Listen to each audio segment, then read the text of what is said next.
just want to say I've only just heard that there are actually these programs in prisons and being instigated, and I think it's wonderful. Good on them. Great, it's great. And also I believe there are support groups that people can go to. I had a friend in 12-step programs years ago who'd been in the prison system for quite some time, and he said the only way he ever got sober and clean was to go to 12 steps, but they offered extra cigarettes as the incentive. That's the only way he went. You can't do that anymore. That's what they're going to do now. But anyway, look, as you may be able to tell, I am a baby boomer. I'm on the sort of younger end of it. I'm in my early 60s. And of course, it was very exciting growing up in the 60s and 70s to a young teenage girl. And I had a very naughty, radical uncle in London who used to send me underground magazines, and the catch cries were down with the system and up the revolution. And an author of those times, Christopher Booker, said, "I don't know why all you people are railing against society when it's falling apart of its own accord." It's quite good. But I do know that some really good social justice changes did come about because of all that lobbying, and they still do. And so that's a really positive thing. But I'd love to share a little bit of my life just before diagnosis and treatment, just a snippet. Was when I was 18 going on 19, I met an older man who was 25, who was pretty old, and he was an artist. I know, he was so young. And an artist, and he met some hippies down the road in Potts Point. I don't know if you know Sydney, but it's near King's Cross. And they said, "Oh, come and live in with us. We live in this artist commune down the road." And so we moved in. And it was like living in Disneyland. It was the most exciting and colourful and amazing, one of the most amazing times of my life, actually. And it was the Yellow House. And the Yellow House became quite famous. You can actually Google it. We didn't know that at the time. Just taking drugs and opening the doors 4 times a week. And people would pay at the door and come and look through this amazing house. Well, it was actually 2 3-story terrace houses, enormous, with the walls knocked out and painted bright canary yellow on the outside. And it was modelled after Vincent van Gogh's artist commune, many years ago. And in each room there was a different installation. The whole place was a gallery, including the walls and the ceilings and everything. But for example, we had a white room where everything was just painted stark white, including the walls and the windows and the furniture. We had a puzzle room. There was an enormous pair of paper mache legs that you would go through, and you'd end up in a little womb room with the universe and the blue light. So it was pretty amazing. And in those days, I was stupid. I just took whatever drugs usually were offered to me. In the early days, my mother had given me dire warnings about injecting drugs, so I steered clear of that at first. However, I did take quite a bit of LSD or acid and pot, which I think is just as hard a drug as anything else, actually. I've seen the damage that can do too. And that was, like I say, living in Disneyland for a year. Towards the end of my stay there, one of the residents offered me a shot of speed, and stupidly I said yes. I must have been in a funny mood that day or something. And I had the experience and then left it alone. About another year, nothing to do with injectable drugs.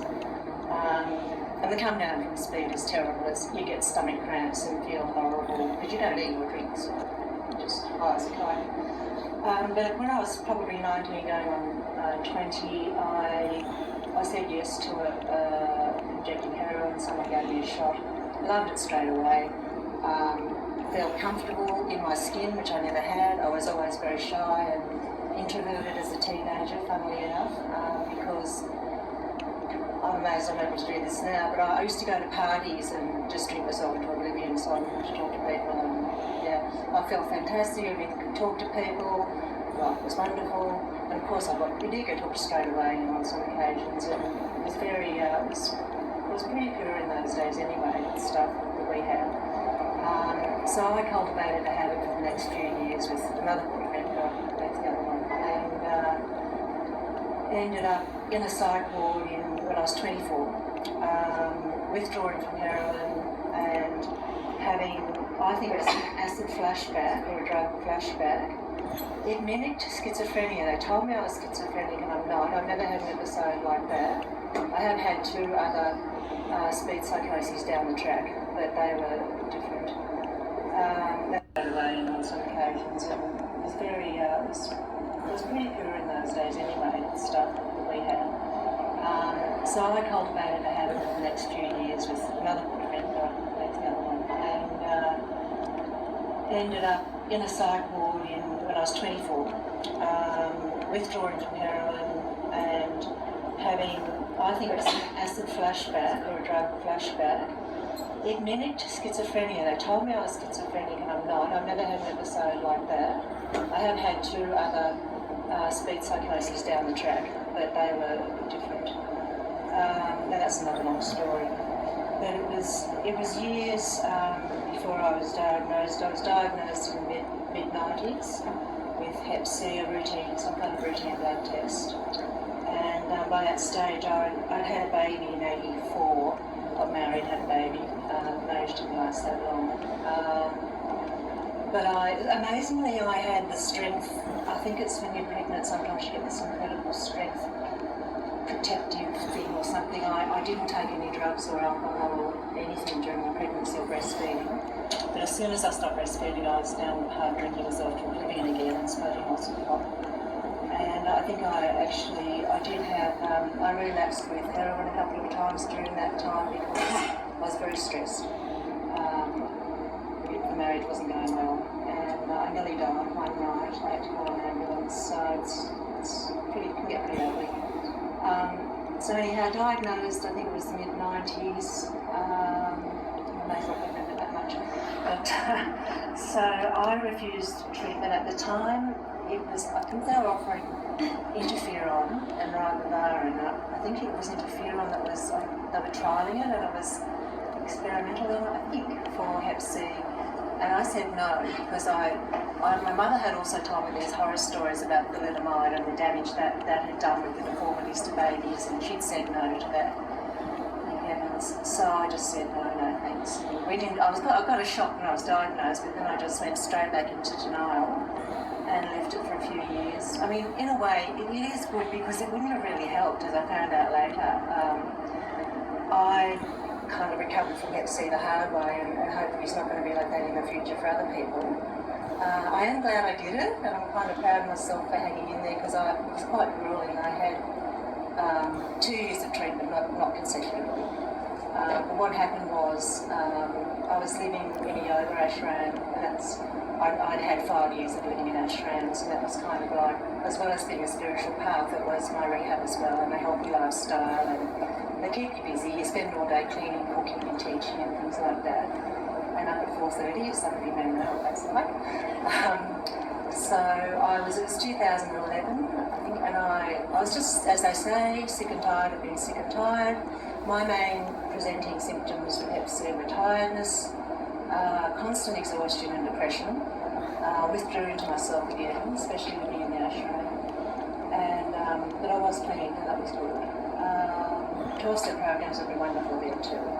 I was on and off sober for many years. We'd be on and then off and then on and then off. But they were great. And during those times when I was straight, I did a lot of good things for my liver. I went on to healthy diets. I was an organic vegan for a while, and then I had a whole series of colonics another time, and then I had juice fasts, and so I got a bit sort of fanatical about my health in some of those times. And maybe it's a good thing. I'm very lucky I only had mild liver damage. Didn't show up much on the fibre scan, so no fibrosis. I'm amazed. Maybe good genes as well, I have no idea. Just one of the lucky ones. So getting back to treatment, the first year was pretty awful, but I was lucky I didn't have the mood swings. I did have a lot of, as I say, the depression and tiredness and nausea, and I got a bit sick the first time I had interferon, but that was it. That was okay, but it didn't clear the virus. It did clear it at first, and I was really happy, but towards the end of that, I think it was 48 weeks and then a year. 2 weeks later, it came back. And I was so disappointed, but it's very tenacious, as you would know. I had the Hep C genital. I think one of the worst was to try and kill. So they waited a while, I think it was almost another year, and then they added the Seprovir, which no doubt you've heard of as well, and it was so I lost a lot of weight. I got very depressed and I isolated. I didn't even open the information pack they gave me. I didn't ring any of the help numbers or go anywhere or see. I wouldn't even see my friends at the ashram or anybody. I just answered the door with the phone. Be miserable. I don't know why I did that to myself, but anyway, it was just the nature of what was happening at the time. And it did clear up. It did clear the virus, and hallelujah, it is clear, good. But the thing is, it cleared up after 3 months, and it apparently often does this. But they wanted to keep on treatment because they said, look, as you know, it comes back. It's not a cunning thing. It just very, very hard to read. So I soldiered on, and then.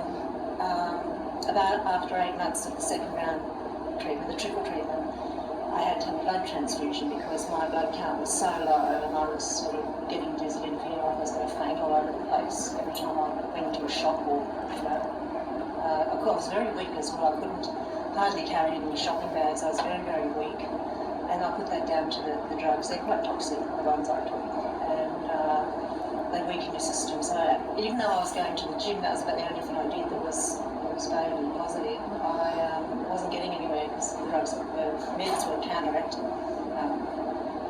that. So when I finished, I was so pleased. We were all so happy that it had gone. My HepHero nurse was lovely, and my gastroenterologist, lovely people. She used to ring me once a week to report on the blood tests and the blood count and just see how I was. I really missed that when I finished treatment. There wasn't any aftercare, and I think that's the gap in the system. But that was the time I picked up the Hep C information pack and finally rang Hepatitis Victoria, and they've been marvellous, very supportive, very life-affirming. They've given me help and support and training, and I went to 2 or 3 support groups and picked up some information and some great reminders about diet and what to eat, what was good for healing the liver. And got back onto healthy, fresh foods and good diet and everything else. My strength did come back. I put some of it down to having vitamin B12 shots, funnily enough. A couple of months after I finished treatment, my hair stopped falling out as much and I could eat again, and I was picking up, but I still felt very weak and tired, and my eyes would itch and be very irritated. It still happens. Some days I get very irritated eyes, and that was really horrible. And that series of vitamin B12 shots helped all of that, and it seemed to pick me up really well. So that was good, and that all finished over a year ago, and I'm now very happy to be clear of the virus. So that's all good, and I'm getting some help to start a support group in Ballarat with Hepatitis Victoria and help from my old Hep C nurse out there. There was discrimination, I think, and stigma definitely from some of the nurses. When I had my weekly blood tests is when I mainly noticed it. Of course, the self-stigma is bad as well.